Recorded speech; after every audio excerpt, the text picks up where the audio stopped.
less than 100 yards or very close rushing of Derrick Henry. But then he catches the ball a lot. Then he catches the ball, and he can take a screen pass 80 yards. Guy's out of control. Saquon, with what he brings to this is incredible. with what Saquon brings to the field, the threat that he brings in rushing and coming out the backfield, I think it's Saquon. Yeah. Like, I mean, he's making Philly offense look like a real offense again. They've found it. They found it. I mean, their last 3 games have been there. They've had 3 great games in a row. Jalen's been playing great. I said today, I was on her this morning, their play action has gotten a lot better. And how you know that is Devontae Smith had 2 great games in a row, and he's great on play action. But more importantly is the yards per attempt has gone up. It was around 5, and now it's up around close to 7 on play action. That tells you that they're throwing the ball more down the field. It tells you a lot about where Hurts is at. They're also using Jalen to run a little bit more. I just think that Saquon's that's the force multiplier. I mean, I totally agree. He's a really special player, and clearly he was not happy with how things ended with the Giants, and he's taking out everyone else. So I agree with you. The last one is this is a tough one because you'll be able to speak to this a lot more. Anthony Richardson. The question is, true or false, the Colts made a mistake benching him.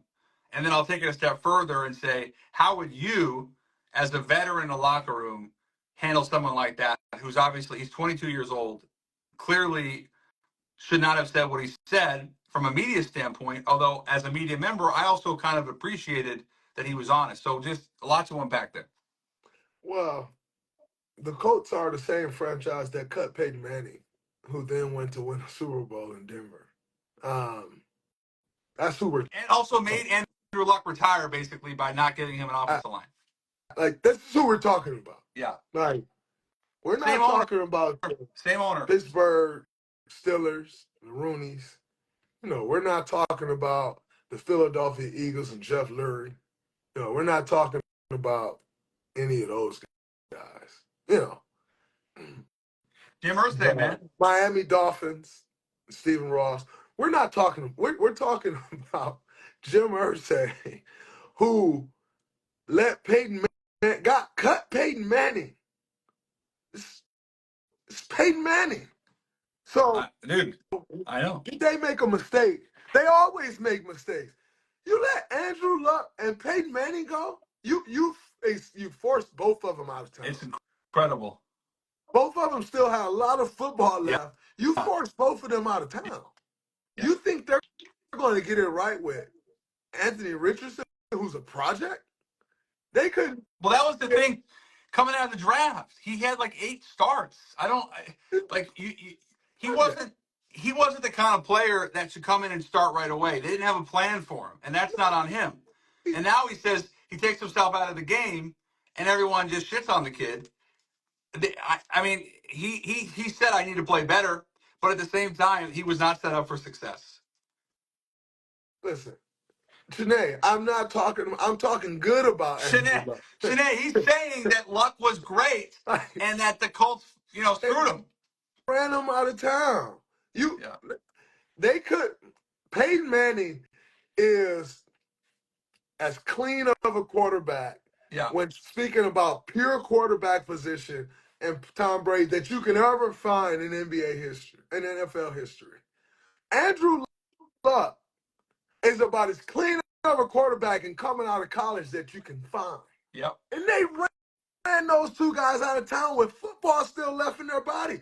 Man, you don't run quarterbacks out of town when they got. Look what the Packers did to Aaron Rodgers. They like, oh, you want to go? Nope. You want to go? Nope. You want to go? Nope. All right, now he done. Go ahead. Yeah. Right? Yeah. You don't run quarterbacks out of town. They run 2 quarterbacks out of town, then proceed to go to a draft with multiple quarterbacks in a draft and draft the project, and then bench him. This early into the season, and they wonder if they made a mistake. It's over. Like, he could never be who he possibly could have become. And listen, that who he could have become is up for debate. I'm not here to debate who he could become. But I also don't want to give up on him. You should. You give up on him in Indy. In Indy, fine. It's over. It's over. You don't so have what would you say? What would you say to someone like that who's obviously going through it? Me to Anthony Richardson?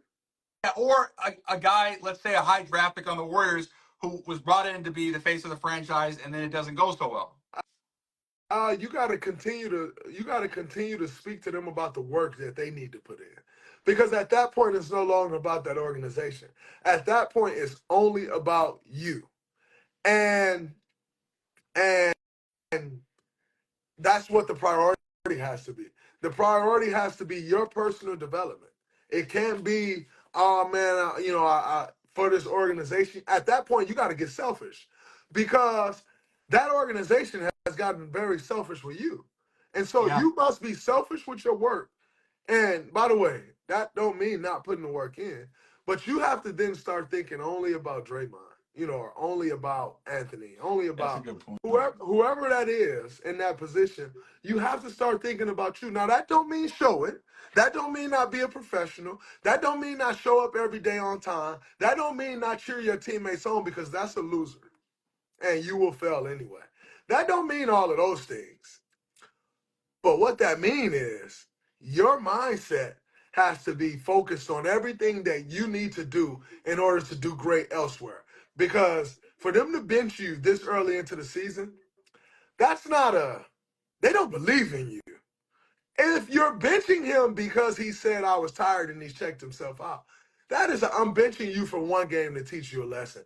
That ain't we're benching you and moving on to Joe Flacco. That's a totally different thing. If you want to make a point, if you want to teach him a lesson, then you teach him a lesson by, hey, embarrassing him. Hey, we're benching Anthony Richardson because that can't be the mindset of our quarterback. He needs to learn a lesson. Yeah. He needs to watch Joe Flacco and see how a 17-year pro has done it and what he needs to. That needs to be the conversation. Not we're benching him like, oh, but we're not moving on. We still believe. No, you don't. No, you don't. You don't believe in him anymore. So the project that they drafted, and knowing that there was a project, they moved on 6 weeks into his second year. Yeah, I mean it's an incredibly he combined NFL and college. He has like 15 career starts. Not enough. No, he needed time. He's seen the same. And they weren't amount of football I've seen. Yeah, it's just